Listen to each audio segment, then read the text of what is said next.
বৈধ কাগজ থাকা সত্ত্বেও জোর করে টাকা চাওয়া হচ্ছে ট্রাক্টর মালিকদের কাছ থেকে।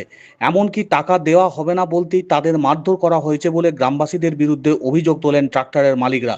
পাশাপাশি প্রশাসনের বিরুদ্ধে একরাশ ক্ষোভ উগরে দিয়ে কাঁকসার ভূমি ও ভূমি রাজস্ব দপ্তরের সামনে বিক্ষোভ দেখান কাঁকসার বিভিন্ন প্রান্তের ট্রাক্টরের মালিকরা। ট্রাক্টরের মালিকদের অভিযোগ, তারা বৈধ চালান নিয়েই বালির ব্যবসা করছেন। সরকার যে নিয়ম লাগু করেছে সেই নিয়ম মেনেই তারা ব্যবসা করছেন।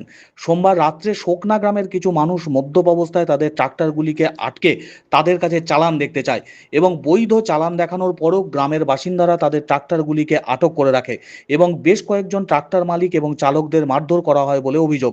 সকাল হতেই তারা কাঁকসা থানার প্রশাসনের দ্বারস্থ হন। এরপর ঘটনাস্থলে গিয়ে বিএলআরও দপ্তরের আধিকারিকরা ট্রাক্টরগুলিকে আটক করে। পরে বিএলআরও দপ্তরে গিয়ে তারা ট্রাক্টরগুলিকে ছাড়ার কথা বলেন। তাদের নানান অজুহাত দিতে থাকে বিএলআরও, এমনটাই অভিযোগ।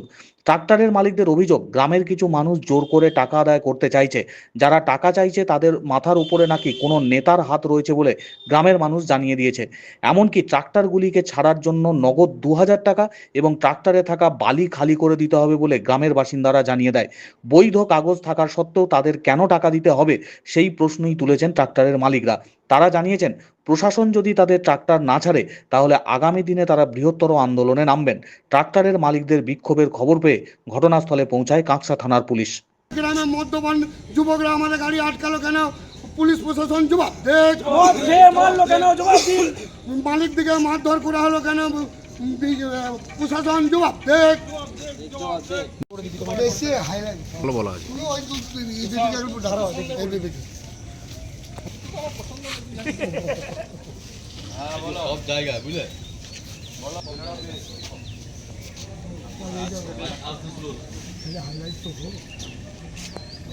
সম্পূর্ণভাবে এখন সরকার যে সিস্টেমটা করেছে তাতে করে আমাদের যে মনের দিক দিয়ে যদি আমরা বলি যে চুরি করব, তাও চুরি করা যাবে না।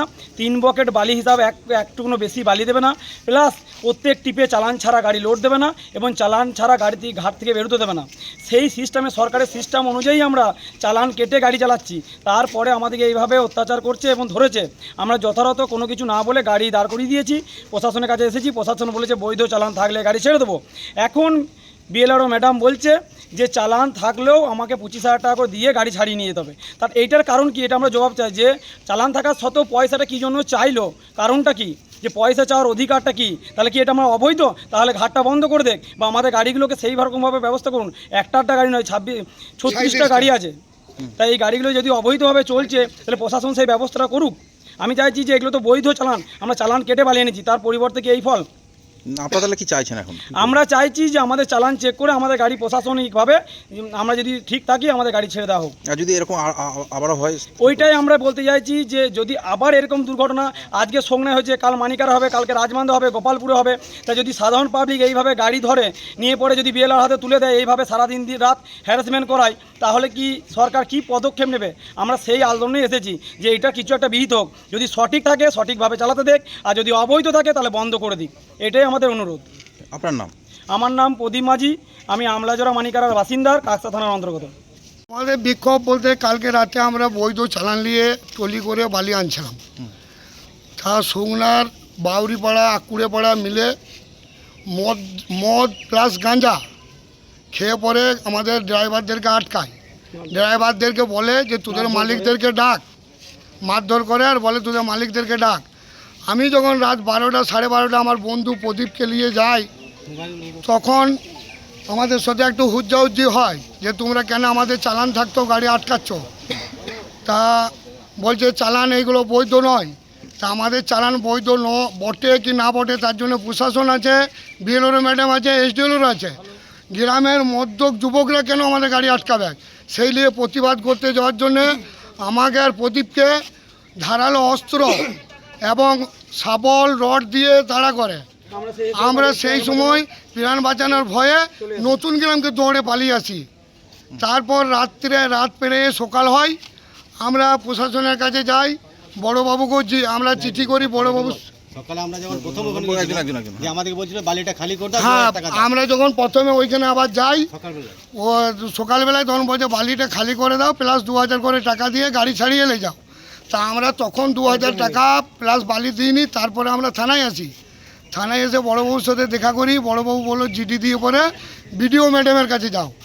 বিডিও ম্যাডামের কাছে আমরা যখন আসি, বিএলআর কাছে বিএলওর ম্যাডামের কাছে, বিএলওর ম্যাডাম আমাদেরকে বুক চাপড়িয়ে কথা দিলেন যে যদি তোমাদের বৈধ চালান থাকে ওইখানে একটু গরম হয়ে আছে, ওইখান থেকে গাড়িগুলো বের করে পার্কিংয়ে আনতে দেন। পার্কিংয়ে এনে পরে আমি সবাই গাড়ির চালান দেখবো আর গাড়ি ছেড়ে দেবো। এখন যখন আমরা আসি বিডিও ম্যাডাম আমাকে বলছে উপর মল থেকে চাপ আছে, তোমরা নাকি 28 দিন চালান কাটো না, কালকেই চালান কেটেছো। তা আমার ঘরে 2 বস্তা চালান আছে, যেতে বিডিও ম্যাডাম দেখতে চাই যতদিন গাড়ি চালিয়েছি ততদিনের চালান আমি দিয়ে দেবো। এই যারা এই গ্রামের লোকরা যারা আটকাচ্ছে এরা কারা?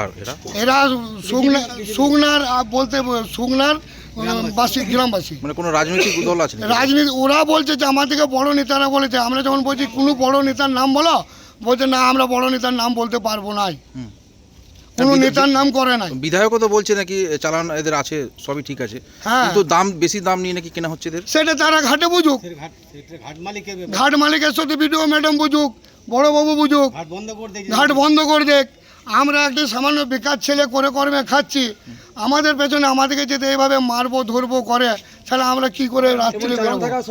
কি করবেন এবারে, কি করবেন ভাবছেন? আমাদের গাড়ি যদি চালান দেখার সাথে যেটা আমাদেরকে বিএলওর ম্যাডাম আশ্বাস দিয়েছিল, সেই আশ্বাস অনুযায়ী যদি গাড়ি না ছাড়ায় তাহলে আমরা কিন্তু আন্দোলনের পথে যাব।